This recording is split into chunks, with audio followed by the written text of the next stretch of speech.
ہم سب کی زندگیوں میں ایک وقت ایسا ضرور آتا ہے جب ہم خود کو بہت تنہا اور اکیلا محسوس کرتے ہیں۔ یہ کیفیت ویسے تو ٹیمپرری ہوتی ہے۔ ہم اگر چاہیں تو صبر کے ساتھ اور یقین کو اپنا سہارا بنا کر بہت ایزیلی اس کیفیت سے نکل سکتے ہیں،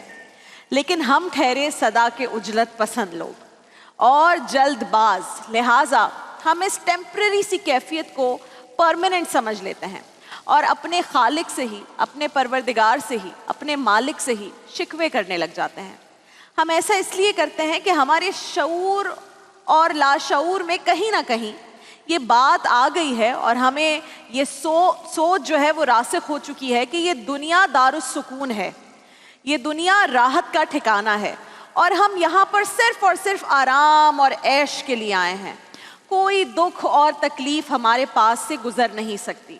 حالانکہ سورہ بلد میں اللہ تعالیٰ نے قسمیں کھا کھا کر ایک بات فرمائی۔ اللہ نے فرمایا، ترجمہ میں آپ کے سامنے رکھوں گی، کہ مجھے اس شہر کی قسم اے حبیب مکرم، اس لیے کہ آپ اس شہر میں تشریف فرما ہے۔ پھر فرمایا، اور سب کے باپ یعنی آدم اور ان کی اولاد کی قسم۔ اور جب ہمارے پروردگار نے یہ قسمیں کھا لی تو پھر اس کے بعد، قسمیں کھانے کے بعد پھر فرمایا، بے شک ہم نے انسان کو مشقت میں مبتلا رہنے والا پیدا کیا ہے۔ اللہ اکبر۔ اس آیت کے بعد، اس آیت کے ترجمے کے بعد یہ بات تو کلیئر ہو جانی چاہیے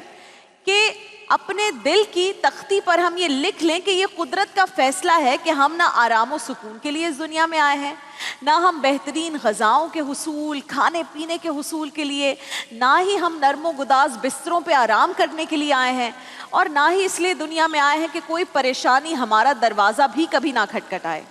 ہمیں زندگی میں کوئی تکلیف نہ آئے، کوئی بیماری ہمیں کبھی نہ ستائے۔ یہ ہو ہی نہیں سکتا، یہ پاسبل ہی نہیں ہے۔ لہٰذا جب بھی کبھی ایسا وقت آئے مجھ پر، آپ پر، ہم کسی بھی انسان پر، تو ہم کوشش کریں کہ شکوہ نہ کریں، اپنے رب سے قریب ہو جائیں، اس کی بارگاہ میں سجدہ ریز ہو جائیں، کیونکہ جب اللہ کسی سے بہت محبت کرتا ہے، جب اللہ کسی سے بے پناہ محبت کرتا ہے تو اسے آزماتا ہے، اس سے صبر کرواتا ہے، اس کو سجدوں میں گراتا ہے، اسے سجدوں میں رلاتا ہے، اور پھر جب اپنی محبت دکھاتا ہے تو کہتا ہے، اے میرے بندے، کیا کوئی ہے اس دنیا میں جو مجھ سے زیادہ تجھ سے محبت کرے؟